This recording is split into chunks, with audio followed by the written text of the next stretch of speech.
ನಮಸ್ಕಾರ ಸ್ನೇಹಿತರೆ, ಇಂದು ಸೆಪ್ಟೆಂಬರ್ 21 ಮಹಾಲಯ ಅಮಾವಾಸ್ಯೆ ಮುಗಿದ ಮಧ್ಯರಾತ್ರಿಯಿಂದ ಈ 6 ರಾಶಿಯವರಿಗೆ ಭರ್ಜರಿ ದುಡ್ಡು ಸಿಗುತ್ತೆ. ಬಂಗಾರದ ದಿನಗಳು ಆರಂಭವಾಗ್ತಿದ್ದು ಮಹಾವಿಷ್ಣುವಿನ ಕೃಪಾಶೀರ್ವಾದ ನಿಮ್ಮ ಮೇಲೆ ಇರಲಿದೆ. ಹಾಗಾದ್ರೆ ಆ ಅದೃಷ್ಟವಂತ ರಾಶಿಗಳು ಯಾವುವು, ಅವುಗಳಿಗೆ ಏನೆಲ್ಲ ಲಾಭ ಸಿಗುತ್ತೆ ನೋಡೋಣ. ಅದಕ್ಕಿಂತ ಮೊದಲು ಮಹಾವಿಷ್ಣುವಿಗೆ ಭಕ್ತಿಯಿಂದ ಲೈಕ್ ಕೊಟ್ಟು ಪ್ರತಿದಿನ ದಿನ ಭವಿಷ್ಯ ತಿಳಿಯಲು ನಮ್ಮ ಚಾನೆಲ್ ಅನ್ನು ಸಬ್ಸ್ಕ್ರೈಬ್ ಮಾಡಿ. ಹಾಗೆ ಬೇಗನೆ ನಮ್ಮ ವಿಡಿಯೋದ ನೋಟಿಫಿಕೇಶನ್ ಪಡೆಯಲು ಬೆಲ್ ಬಟನ್ ಕ್ಲಿಕ್ ಮಾಡಿ ಆಲ್ ಅಂತ ಕ್ಲಿಕ್ ಮಾಡ್ಕೊಳ್ಳಿ. ಇನ್ನು ನಿಮ್ಮ ಜೀವನದ ಸಕಲ ಸಮಸ್ಯೆಗಳಾದಂತಹ ಸತಿಪತಿ ಕಲಹ, ಪ್ರೀತಿಯಲ್ಲಿ ಮೋಸ, ಭೂಮಿ ವಿಚಾರ, ಕೋರ್ಟ್ ಕೇಸ್, ವ್ಯಾಪಾರ, ಹಣಕಾಸಿನ ತೊಂದರೆ, ಸಾಲಬಾಧೆ, ಸ್ತ್ರೀಯರ ಗುಪ್ತ ಸಮಸ್ಯೆ, ಹೀಗೆ ಹಲವಾರು ಸಮಸ್ಯೆಗಳಿಗೆ ಶಾಶ್ವತ ಪರಿಹಾರ ಮಾಡಿಕೊಡ್ತಾರೆ. ಡಿಸ್ಪ್ಲೇ ಮೇಲೆ ಕಾಣ್ತಕ್ಕಂಥ ಗುರುಜಿ ನಂಬರ್ಗೆ ಒಮ್ಮೆ ಕರೆ ಮಾಡಿ ನೋಡಿ. ಹೌದು, ಇಂದು ಸೆಪ್ಟೆಂಬರ್ 21 ಮಹಾಲಯ ಅಮಾವಾಸ್ಯೆ ಮುಗಿದ ಮಧ್ಯರಾತ್ರಿಯಿಂದಲೇ ಈ 6 ರಾಶಿಯವರಿಗೆ ಭರ್ಜರಿ ದುಡ್ಡು ಸಿಗೋದ್ರ ಜೊತೆಗೆ ಬಂಗಾರದ ದಿನಗಳು ಆರಂಭವಾಗ್ತಾ ಇದೆ ಅಂತ ಹೇಳಬಹುದು. ಮಹಾವಿಷ್ಣುವಿನ ಕೃಪಾಶೀರ್ವಾದ ಈ ರಾಶಿಯವರ ಮೇಲೆ ಇರೋದ್ರಿಂದ ಈ ರಾಶಿಯವರಿಗೆ ಅದೃಷ್ಟ ಖುಲಾಯಿಸ್ತಾ ಇದೆ. ಸುಖ ಸಮೃದ್ಧಿಯ ಸುಯೋಗವನ್ನ ಇವರು ಪಡೆದುಕೊಂಡು ಸಾಕಷ್ಟು ನೆಮ್ಮದಿಯುತ ಜೀವನವನ್ನ ನಡೆಸ್ತಾರೆ ಅಂತ ಹೇಳಬಹುದು. ಮೇಲಾಧಿಕಾರಿಗಳೊಂದಿಗಿನ ಸಂಬಂಧ ಇವರಿಗೆ ಸುಧಾರಿಸುತ್ತೆ. ಈ ಸಮಯದಲ್ಲಿ ಪ್ರಮುಖ ನಿರ್ಧಾರಗಳನ್ನ ತೆಗೆದುಕೊಳ್ತೀರಾ. ಸಂವಹನದ ಮೂಲಕ ಸಮಸ್ಯೆಗಳನ್ನ ಪರಿಹರಿಸಿಕೊಳ್ತೀರಾ. ವೃತ್ತಿ ಜೀವನದಲ್ಲಿ ಉತ್ತಮ ಆಯ್ಕೆಗಳು ಸಿಗುತ್ತೆ. ಸಂಪತ್ತು ವೃದ್ಧಿಯಾಗುವ ಸಾಧ್ಯತೆ ಇದ್ದು ನಿಮ್ಗೆ ಸಾಕಷ್ಟು ಪ್ರಯೋಜನಕಾರಿ ದಿನ ಅಂತ ಹೇಳಬಹುದು. ವೃತ್ತಿ ಸಂಬಂಧಿತ ಜವಾಬ್ದಾರಿಗಳತ್ತ ಗಮನ ಹರಿಸ್ತೀರಾ. ವ್ಯವಹಾರಕ್ಕೆ ಸಂಬಂಧಿಸಿದ ಪ್ರಮುಖ ನಿರ್ಧಾರಗಳನ್ನ ತೆಗೆದುಕೊಳ್ತೀರಾ. ಆರ್ಥಿಕ ಪರಿಸ್ಥಿತಿ ಸುಧಾರಿಸುತ್ತೆ.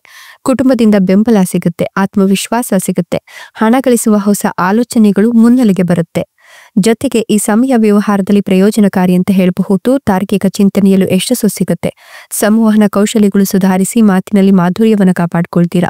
ವೃತ್ತಿ ಜೀವನದಲ್ಲಿ ಹೊಸ ಅವಕಾಶಗಳು ಸಿಗ್ತಾ ಹೋಗುತ್ತೆ. ಉದ್ಯೋಗವನ್ನು ಹುಡುಕ್ತಿರೋರಿಗೆ ಉತ್ತಮ ಕೊಡುಗೆ ಸಿಗುತ್ತೆ. ಜೀವನದಲ್ಲಿ ಸಂತೋಷ ಮತ್ತೆ ಶಾಂತಿ ಉಳಿಯುತ್ತೆ. ಕುಟುಂಬದವರೊಂದಿಗೆ ಉತ್ತಮ ಸಮಯವನ್ನ ಈ ಸಂದರ್ಭದಲ್ಲಿ ನೀವು ಕಳಿತೀರಾ ಅಂತ ಹೇಳಬಹುದು. ನಿಮ್ಗೆ ತಿಜೋರಿಯ ತುಂಬಾ ಹಣ ಅಂತ ಹೇಳಿದ್ರೆ ಅತಿಶಯೋಕ್ತಿ ಆಗ್ಲಿಕ್ಕಿಲ್ಲ. ಈ ಸಂದರ್ಭದಲ್ಲಿ ಸಾಕಷ್ಟು ಲಾಭ ಸಿಗುತ್ತೆ.